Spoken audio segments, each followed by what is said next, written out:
오늘 우리가 함께 말씀은 레위기 성경의 세 번째 책으로서 이제 애굽에서 나온 이스라엘 백성들이 하나님의 백성으로 살아가기 위해 하나님께서 제정하신 제사하는 방법과 그 제사의 의미를 기록해 놓은 책이 바로 이 레위기죠. 근데 많은 사람들이, 또 여러분들이 이 레위기 읽는 거 재밌잖아요. 재밌죠? 재미없으세요? 안 읽어서 모르겠어요? 레위기 재밌어요? 재미없어요? 재미없죠. 레위기 읽는 거 쉬워요? 어려워요? 어려워요. 힘들어한다고요. 다른 책들은 몰라도 이 레위기가 힘든 이유 중 여러 가지 이유가 있지만, 첫째는 이게 도대체 무슨 말인지 모르겠어요. 레위기에 기록되어 있는 내용이 뭘 얘기하는지 잘 모르겠어요.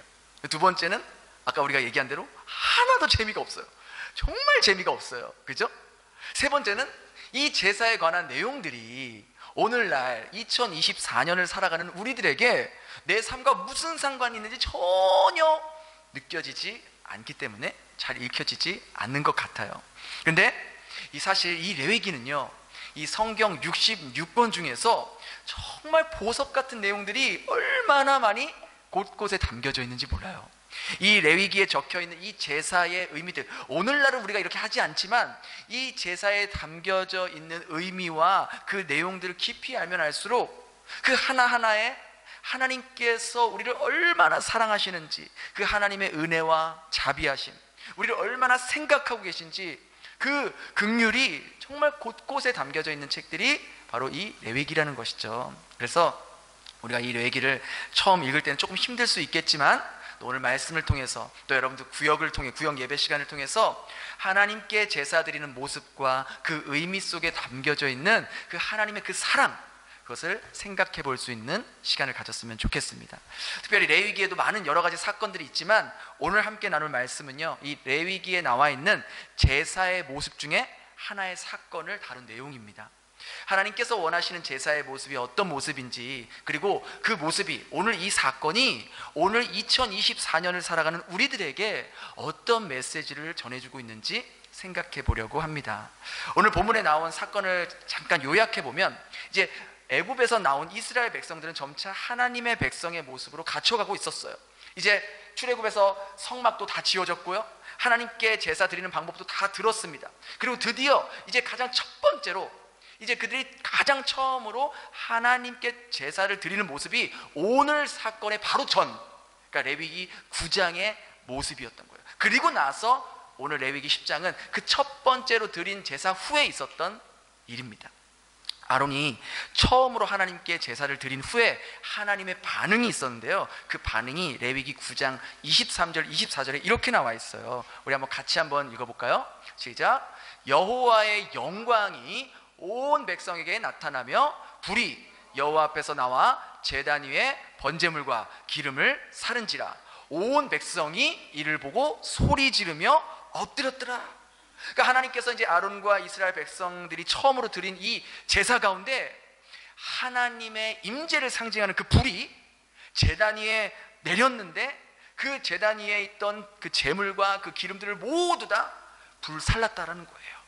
그러니까 이 불살랐다는 것은 하나님께서 그 제사를 기쁘게 받으셨다라는 의미인 것이죠. 그리고 나서 오늘 있는 이 10장의 일이 있었는데, 10장에 어떤 일이 있었냐면, 아론, 그 당시에 이제 제사장 가문이었던 아론과 아론의 두 아들이 있었습니다. 장남과 차남이 있었는데 그들의 이름이 나답과 아비후였어요. 근데 이 나답과 아비후가 하나님께서 명령하신 불이 아닌 다른 불을 가지고 와서 하나님 앞에 분향했을 때 2절에 보니까 뭐라고 기록되어 있어요? 우리 한번 같이 읽어볼까요? 시작. 불이 여호와 앞에서 나와 그들을 삼킴에 그들이 여호와 앞에서 어떻게 됐다? 죽은지라. 굉장히 충격적인 사건입니다. 여러분 상상을 해보세요. 제사를 드리던 제사장이 하나님의 심판으로 그 자리에서 죽은 거예요. 오늘날로 말하면 제가 이 설교 강단에서 설교하고 있는데 뭘 잘못해가지고 하나님의 심판으로 그 자리에서 즉사하게 된 거예요. 그럼 여러분 반응이 어떻겠어요? 얼마나 충격적이었겠냐는 것이죠. 심지어 이 나답과 아비후는요, 아론의 장남과 차남으로 하나님께 제사를 드리기 위해서 부름받은 제사장이란 말이에요. 근데 그들이 제사를 드리다가 왜 이렇게 하나님의 즉각적인 심판을 받게 되었느냐? 그 이유는 바로 그들은 하나님께서 말씀하신 방법대로 제사를 드리지 않고 다른 방법으로 제사를 드렸다가 이런 변을 당하게 된 겁니다. 오늘 말씀 1절을 보니까 이렇게 나와 있어요. 아론의 아들 나답과 아비후가 여호와께서 명령하시지 아니한 다른 불을 담아 여호와 앞에 분향했다. 이게 원인인 거예요. 이게 그들의 죽음의 원인이었던 거예요. 그러니까 이 구절을 보면 우리가 이렇게 생각할 수 있죠. 아니, 불이 다 같은 불이지 뭐 여러 종류냐 라고 생각할 수 있잖아요. 그 화학적인 불은 불이 하나잖아요. 근데 영적으로 봤을 때 사람이라고 다 같은 사람이 아닌 것처럼 불이라고 다 같은 불이 아니었다는 거예요. 레위기 16장 2절에 보면은요, 성소에 있는 분향단에 분향을 할 때 거기에 불을 지필 때는 반드시 번제단에 있는 불을 사용하라고 말씀하셨거든요. 우리 16장 2절 한번 같이 읽어볼까요? 시작.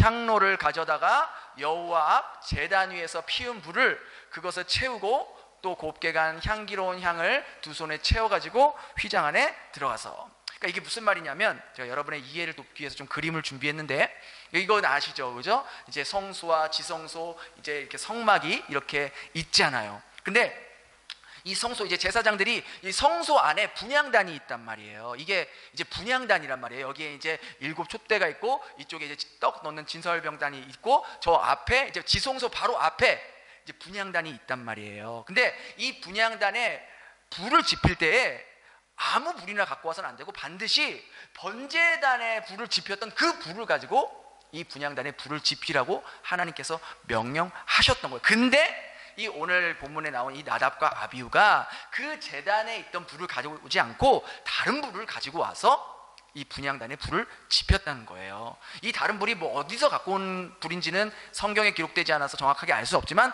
어쨌든 분명한 건 하나님께서 말씀하신 제단 위의 불이 아닌 것만은 확실했던 것이죠.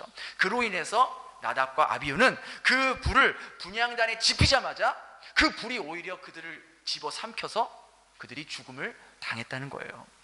무슨 차이가 있길래 하나님께서 제사를 드리던 그 제사장들을 그 즉시로 심판하셨던 것일까?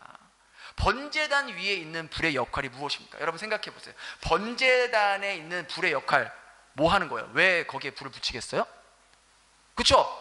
제물을 태우기 위해서 불을 붙인다는 거예요. 제물을 태운다는 것은 어떤 영적인 의미가 있냐면 하나님과 이스라엘 백성들이 관계가 회복되고 하나가 되는 행위를 말하는 거잖아요. 즉 번제단의 불은 하나님의 임재를 상징하는 불이었단 말이에요. 그러하기에 하나님의 임재를 상징하는 이 성소에 들어갈 때 그 성소 안에 있는 분향단의 불이 지필 때는 반드시 번제단에 있는 불을 가지고 와서 지펴야 한다라는 것이었죠. 근데 여기서 우리가 이렇게 생각할 수 있잖아요. 아니, 아무리 그렇다고 해도 다른 불을 피웠다고 해서 아론의 아들들을, 다른 아들도 아니고 아론의 아들들을 그렇게 비참하게 심판할 수 있느냐? 한 번, 두 번의 기회도 안 주시고 이렇게 바로 즉각적으로 심판할 수 있냐? 너무 하나님이 너무 심하게 벌을 내린 거 아니냐? 그렇잖아요. 한 번 제단 위에 불을 사용하지 않았을 뿐인데 그들의 생명까지 가져가시는 거, 우리가 알고 있는 오래 참으시고 인내하시고 자비를 베푸시고 은혜가 많으시고 사랑이 많으신 하나님의 모습이냐라고 의구심을 가질 수 있단 말이에요. 그런데 우리가 생각했을 때는, 인간적으로 생각했을 때는 하나님이 너무하다고 생각하는 이 심판이 알고 보면 정말 이스라엘을 너무나도 사랑하시기에 행할 수밖에 없는 하나님의 고통의 선택이었다라고 말할 수 있는 것이죠. 이것이 왜 이스라엘을 향한 사랑이었냐? 먼저는 이들이 범한 죄가 어떤 죄인지 3절에 하나님이 모세를 통해서 직접 말씀합니다. 우리 3절 한번 같이 읽어볼까요? 시작. 나를 가까이 하는 자 중에서 내 거룩함을, 내 영광을 나타내리라 하셨습니다. 그러니까 이 말의 뜻은 이거죠. 나를 가까이 하는 사람이 나를 거룩하게 여기지 않으면 어떻게 온 백성이 나를 거룩하다고 여길 수 있겠느냐? 나를 가까이 하는 사람이 나를 두려워하지 않는다면 어떻게 온 백성이 나를 두려워할 수 있겠느냐? 백성들을 하나님께로 인도하는 제사장이 하나님의 명령에 말씀하신 것에 불순종하면 어떻게 백성들이 하나님 명령에 순종할 수 있겠느냐라고 말씀하시는 거예요. 나답과 아비후를 제사장으로 세워서 하나님을 가까이 하게 하고 섬기게 한 것은 그들이 하나님을 거룩한 마음으로 섬김으로 인해서 백성들도 그들을 보고 본받아 하나님을 거룩히 섬기도록 하기 위함인데, 제사장들이 먼저 하나님의 명령을 무시하고 하나님의 말을 가볍게 여기면 어떻게 백성들이 하나님의 말씀을 중요하게 여기고 순종할 수 있겠느냐라고 책망하시는 거죠. 이것은 단지 나답과 아비후가 어떤 불을 사용했느냐의 문제를 떠나서 거룩하신 하나님 말씀에 순종했느냐 불순종했느냐, 그게 문제였다는 거예요. 오늘날로 말하면 이런 거죠. 목회자가 하나님을 두려워하지 않는데 어떻게 성도들이 하나님을 두려워할 수 있겠느냐. 구역장이 예배의 자리를 가볍게 여기는데 어떻게 구역원들이 예배의 자리를 중요하게 여길 수 있겠느냐. 교사가 하나님의 말씀에 순종하지 않는데 어떻게 학생들이 하나님 말씀에 순종하길 바라겠느냐. 부모가 하나님을 경외하지 않는데 어떻게 자녀가 하나님을 경외하는 삶을 살 수 있겠느냐 라는 거죠. 그래서 이런 일은 결코 용납할 수 없기 때문에 하나님은 이 즉각적인 심판으로서 이스라엘 공동체에 본보기를 보여주신 거예요.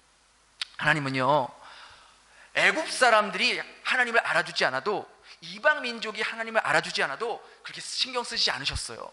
그러나 하나님의 백성이, 하나님의 제사장이 하나님을 하나님으로 인정하지 않을 때 참을 수가 없는 거예요. 예를 들어 이런 거죠. 제가 여러분들의 자녀에게, 우리 집사님들의 자녀에게, 뭐 예를 들어 지원이에게, 뭐 별이에게 이런저런 조언과 충고를 해줬어요. 충고를 해주고 조언을 해줘도 똑같은 잘못을 계속 반복하길래 몇 번 말해주고 또 이야기해주고 그래도 변하지 않으면 제가 어떻게 하겠어요? 더 말 안 하죠. 그냥 포기하죠. 그렇잖아요. 왜? 내 자식이 아니니까, 내 새끼가 아니니까, 나도 할 만큼 했다고 생각하니까 그냥 어느 정도 선에서 끝내는 거예요. 그런데 여러분은 어떠세요?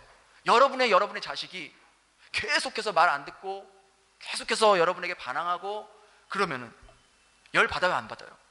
당연히 열 받죠. 한두 번 말하고 말 안 들으면은 열 받잖아요. 그러니까 내 자식이 말을 안 듣고 엄마의 말을 무시한다고 생각하면 우리는 뚜껑이 열린단 말이에요. 근데 남의 자식이 내 말 안 들으면 그냥 그러려니 한다고요. 내 자식 아니니까. 근데 내 자식이 말 안 들으면 열 받는 거죠. 남의 자식이 나를 존중하지 않는다고 해도 내가 그렇게 속상하지 않아요. 근데 내 자식이 나를 존중하지 않고 내 자식이 나를 엄마로 인정하지 않을 때 여러분은 어떠시냐고요? 열 받죠. 내가 10달 동안 그렇게 힘들게 뱃속에서 지금까지 키워왔는데 나를 엄마라고, 부모로 인정하지 않고 부모의 권위를 무시한다? 열 받잖아요. 그런 거랑 똑같은 거예요. 마찬가지로 하나님은 자기 백성이, 자기 제사장이 하나님을 하나님으로 인정하지 않고 하나님 말씀을 가벼이 여기는 모습을 볼 때 참을 수가 없는 거예요. 특별히 이제 이스라엘 백성들이 출애굽하고 나서 이때가 한 1년이 지난 후였거든요. 이제 성막과 성소가 완성되고 이제 막 하나님의 백성으로 갖춰진 그 가운데에 하나님의 말씀을 경홀히 여기는 이런 제사장들의 모습이 이스라엘 전체에 얼마나 파급력 있게 퍼질지 하나님은 알고 계셨다는 거예요. 그래서 하나님은 아론의 아들이라 할지라도, 그게 하나님의 제사장이라 할지라도 하나님은 거룩하게 갖춰진 이 하나님의 공동체에 독소가 될 수 있는 부분은 처음부터 단호하게 제거를 하셨던 것이죠. 이것이 바로 이스라엘 공동체 전체를 향한 하나님의 사랑이었다는 거예요. 더 썩고 더 부패하기 전에 도려내신 겁니다. 여러분, 이런 모습 보면요, 신약에도 비슷한 모습이, 비슷한 사건이 오버랩되지 않습니까? 딱 초대교회가 딱 생성됐을 때 어떤 사건이 터졌습니까? 아나니아와 삽비라 사건이 터졌잖아요. 예수님이 승천하신 후에 초대교회에 막 부흥이 일어나고 사람들이 몰려왔는데, 그때 이 아나니아와 삽비라가 막 베드로 앞에서 우리가 땅을 다 팔아서 이제 전체 헌금을 다 올려드리는 겁니다. 그러니까 베드로가 뭐라고 말합니까? 우리 사도행전 5장 3절 같이 읽어볼까요? 시작. 아나니아야, 어찌하여 사탄이 내 마음에 가득하여 내가 성령을 속이고 땅값 얼마를 감췄느냐. 무슨 말이에요? 왜 너는 헌금할 때 네 전 재산을 바쳤다고 속이느냐? 왜 거짓말하느냐? 너는 나를 속이는 게 아니라 누구를 속였다는 거예요? 성령을 속였다는 거예요. 하나님을 속였다는 거예요. 그래서 너는 사람에게 거짓말한 것이 아니고 하나님께 거짓말한 것이다.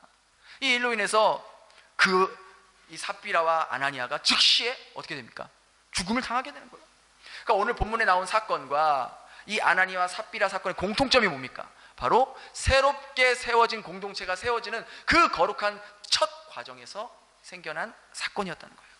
하나님께서는요, 이 거룩한 하나님의 공동체가 세워지는 그 과정에 조금이라도 불순한 의도가 섞이는 것을 단호하게 막으신 거예요. 만일 그런 일이 일어난다면 즉시로, 그러니까 본때를 보여주신 거예요. 먼저 보여주신 거예요. 그래서 악이, 이 부패가 공동체 안에 들어오지 못하도록 차단하신 거죠. 이 일로 인해서 세상 사람들이 어떤 반응을 보이신 줄 아세요? 사도행전 5장 11절 같이 읽겠습니다. 시작. 온 교회와 이 일을 듣는 사람들이 다 크게 두려워하니라. 그 모습을 보고 모든 사람들이 그 교회의 하나님의 역사하심과 하나님의 살아계심을 봤다는 것이죠. 우리가 여기서 한번 우리의 모습을 생각해 봤으면 좋겠어요. 우리 교회의 모습을 생각해 봤으면 좋겠어요. 오늘날 우리들은 어떤가요? 우리 베델교회의 모습은 어떤가요? 구약의 나답과 아비후처럼, 신약의 이 삽비라와 아나니아처럼 그들의 DNA가 우리에게도 흐르고 있지는 않나요? 이 사건은요, 우리에게, 그리고 또 우리 베델교회가 앞으로 어떤 모습으로 하나님 앞에 서야 하는지, 어떤 마음과 태도로 예배에 임해야 하는지에 대한 경각심을 일깨워주고 거룩함을 지켜야 할 일종의 경고의 메시지라는 거예요. 이들은 하나님께서 명령하신, 이 나답과 아비후는 하나님께서 명령하시지 않는 불을 가지고 다른 불로 제사를 드렸습니다. 이것은 하나님의 말씀을 가벼이 여기고 무시하고 내 생각대로, 내 편한대로, 내 계산대로 제사를 드렸던 거예요. 이런 모습은요, 안타깝지만 오늘날 저와 여러분들에게도 너무나도 많이 나타납니다. 이들이 하나님의 명령하신 불이 아닌 다른 불로 취했던 것처럼 우리 역시 하나님이 원하시는 말씀의 모습으로 예배를 드리기보다 내 방법대로, 내 생각대로, 나 편한 대로 예배를 드리는 모습을 너무나도 쉽게 볼 수 있다는 것이죠. 요즘 시대의 그리스도인이 너무 똑똑해요. 너무 똑똑하다 보니까 합리성을 중요시하고 계산적으로 신앙생활을 합니다. 하나님의 말씀에 순종하기보다 자신의 논리를 더 중요하게 여기고 자신의 상황과 입장을 하나님의 말씀보다 더 위에 올려놓고 더 중요하게 여기며 신앙생활하며 하나님을 믿는다라고 말하는 경우가 너무나도 많다는 것이죠. 여러분, 하나님을 믿는다는 게 뭡니까? 여러분은 하나님을 왜 믿습니까? 하나님을 믿는다는 것은 내가 이해할 수 없고 비록 당장은 납득하기 힘들다 할지라도 나의 생각보다 높으시고 나의 경험보다 깊으신 그 하나님의 뜻이 있음을 믿기에 그분의 말씀을 따르고 순종하는 것, 그게 하나님을 믿는 것 아니겠습니까? 감사하게도 우리는 구약 시대가 아닌 신약의 시대를 살고 있어요. 만일 하나님께서 우리가 잘못할 때마다 불을 내리셔서 우리를 죽이셨다면 누구 하나 살아남을 사람이 어디 있겠습니까? 그러나 하나님은 우리의 연약함을 아시고 우리가 우리의 의지나 우리의 힘으로는 하나님 앞에 설 수 없고 하나님 말씀을 지킬 수 없다는 것을 너무나 잘 아셨기에 그래서 예수 그리스도를 보내주신 거예요.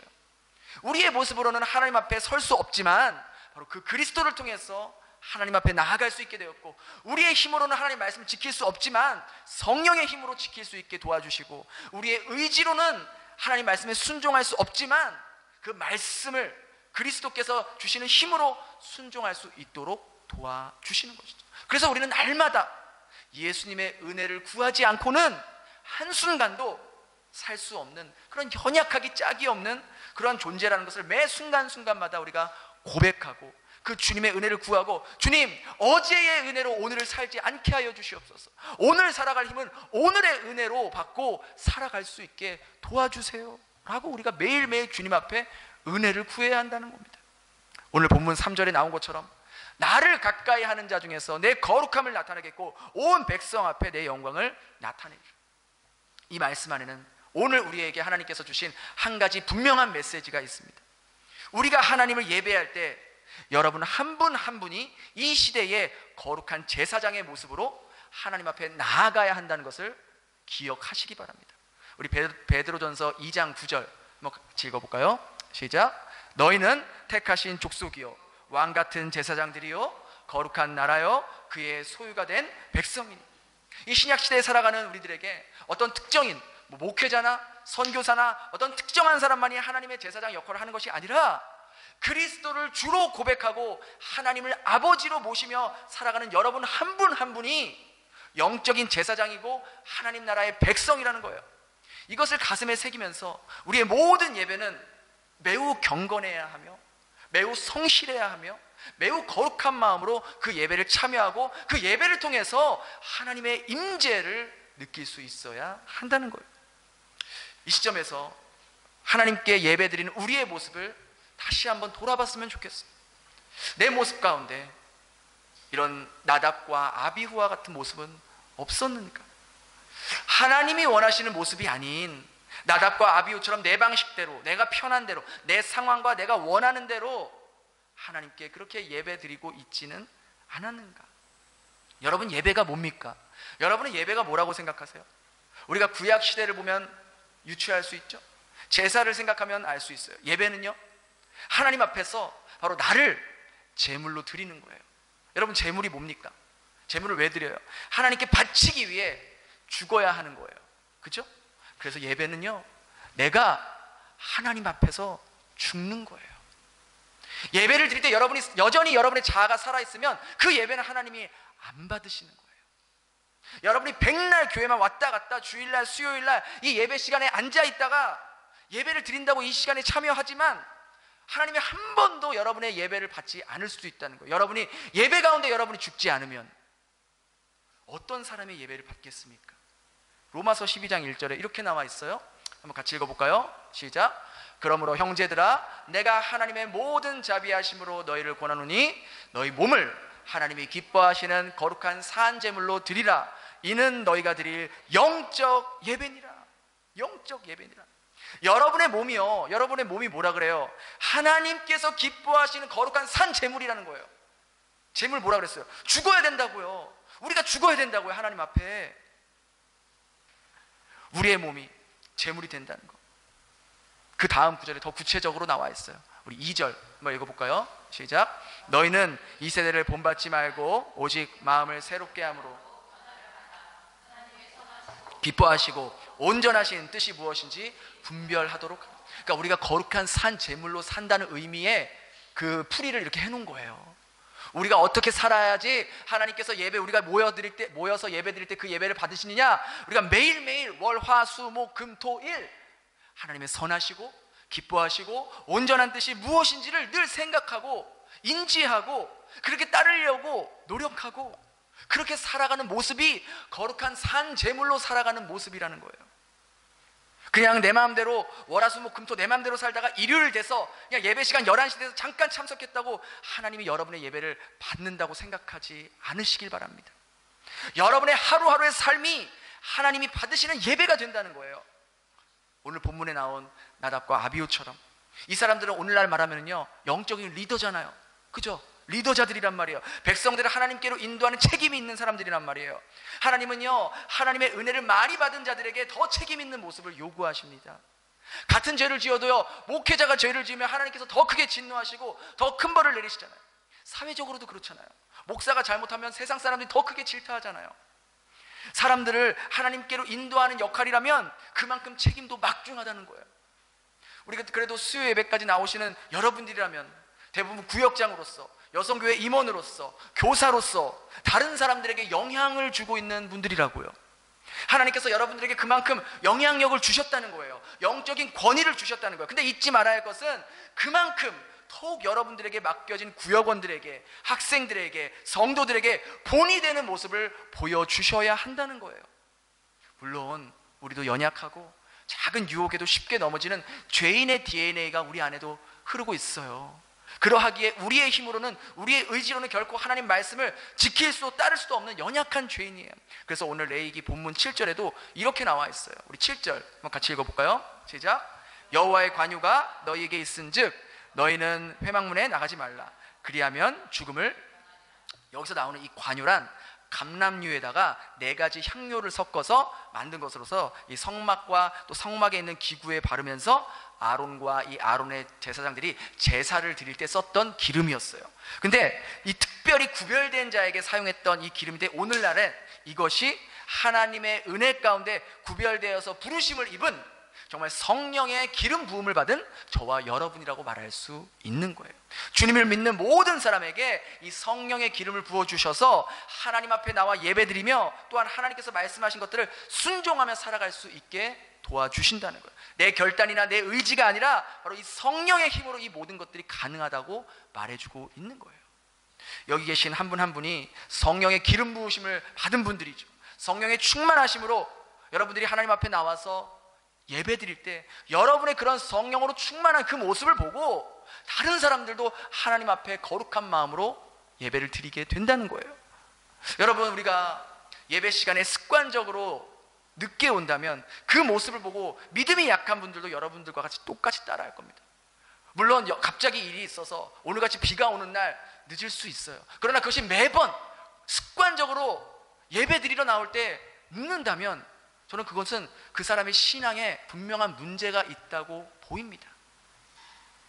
저 집사님은 구역장이라면서, 교사라면서, 집사라면서 매번 예배 시간에 늦게 오시네? 믿음이 연약한 사람들이 그렇게 생각하지 않을까요? 그러나 여러분들이 오히려 예배 시간 10분 전에 더 일찍 오셔서 그날 예배를 위해 기도로 준비하는 모습을 보인다면 믿음이 연약한 자들, 새신자들도 그 모습을 보고, 아, 예배는 저런 모습으로 준비해야 되는 거구나, 저렇게 먼저 기도로 준비하는 게 예배구나, 그 모습을, 여러분의 모습을 보고 배운다고요. 여러분 한 분 한 분이 하나님 말씀에 순종하기 위해서 세상적인 유익을 포기하고 말씀에 순종하는 그 모습을 보고 볼 때에 그 모습을 본 다른 구역원들도 하나님의 말씀을 지키기 위해 순종하는 모습을 보인다는 거예요. 여러분 한 분 한 분이 죄에 대해서는 단호하게 차단하고 끝까지 죄와 싸우려고 할 때에 그 모습을 본 다른 구역원들이 자신의 죄를 멀리하고 죄를 끊기 위한 모습을 보이게 된다고요. 그게 바로 오늘 본문 3절, 그걸 말하고 있는 거예요. 이 3절에 여러분의 이름을 한번 넣어보세요. 이 괄호 안에 여러분의 이름을 직접 넣으셔서 한번 우리 다 같이 읽어보겠습니다. 시작. 나는 나를 가까이 하는 자 상진이를 통해 내 거룩함을 나타내겠고 온 백성 앞에 내 영광을 나타내리라. 그래요. 하나님은 바로 여러분을 통해서 하나님의 거룩함을 나타내길 원하시고, 여러분의 삶을 통해서 하나님의 영광을 믿지 않는 사람들에게 나타내길 간절히 원하시는 거예요. 이게 바로 오늘 하나님께서 여러분에게 주시는 메시지입니다. 우리가 성령의 기름 부음을 받고 성령으로 충만하게 채워지면 하나님을 가까이 하는 자가 될 것이고, 하나님은 저와 여러분의 모습을 통해서 여러분이 속한 여러분의 가정, 여러분의 회사, 여러분이 속한 공동체에 하나님의 거룩함을 드러내실 것이고, 많은 사람들 앞에 여러분의 삶을 통해서 하나님의 영광을 나타내는 자리로 여러분을 인도해 주실 것입니다. 그러한 복된 하나님의 자녀, 거룩한 하나님의 제사장의 모습으로 살아갈 수 있는 저와 여러분 될 수 있기를 예수님 이름으로 축원합니다. 이 시간 그렇게 말씀을 기억하면서 함께 간절히 기도했으면 좋겠습니다. 오늘 말씀 통해서 우리 한번 잠잠히 그렇게 주님께 기도하면서, 나도 내 안에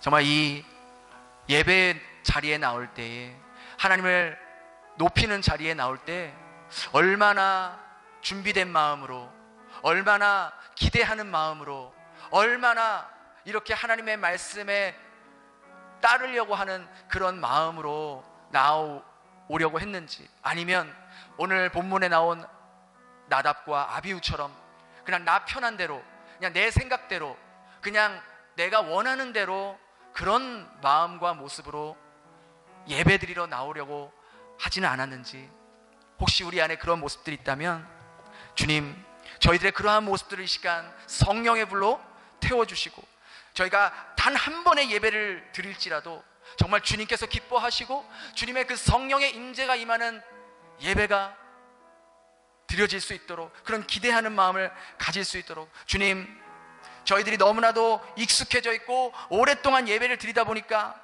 예배에 대한 기대함도 사라지고 주님에 대한 기대함도 사라졌던 그러한 습관적으로 나온 저희들은 아니었는지 돌아보게 하여 주시고, 다시 한번 저희들의 마음이 거룩하신 우리가 범접할 수 없는 그 높으신 그 하나님 앞에 예배드리고 있다는 것을 다시 한번 생각하며 저희들의 마음과 자세가 변화될 수 있도록 도와주세요. 우리 그렇게 함께 같이 기도하겠습니다.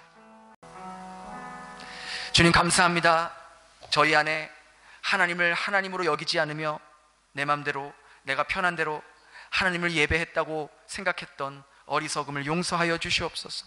저희는 한 번이라도 하나님 앞에 예배드릴 때 우리의 자아가 죽는 경험을 해보았는지 돌아볼 수 있게 하여 주시옵소서. 저희의 삶 가운데 하나님의 말씀에 순종하지 못했던 모습들을 이 시간 용서하여 주시고, 다시금 성령의 불로 우리 안에 저 깊숙이 감춰져 있는 불순종의 마음들과 세상적인 계산과 욕심의 마음들을 성령의 불로 모두 다 태워주시고, 다시금 정결하게 하나님 닮은 거룩한 모습으로, 세상의 모습과는 구별된 모습으로, 세상이 따라가는 가치관이 아닌 하나님을 따라가는 가치관으로 변화되게 하여 주시옵소서.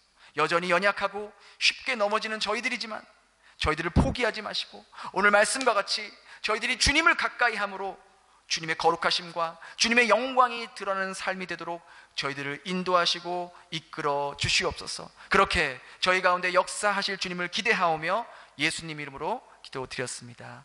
아멘.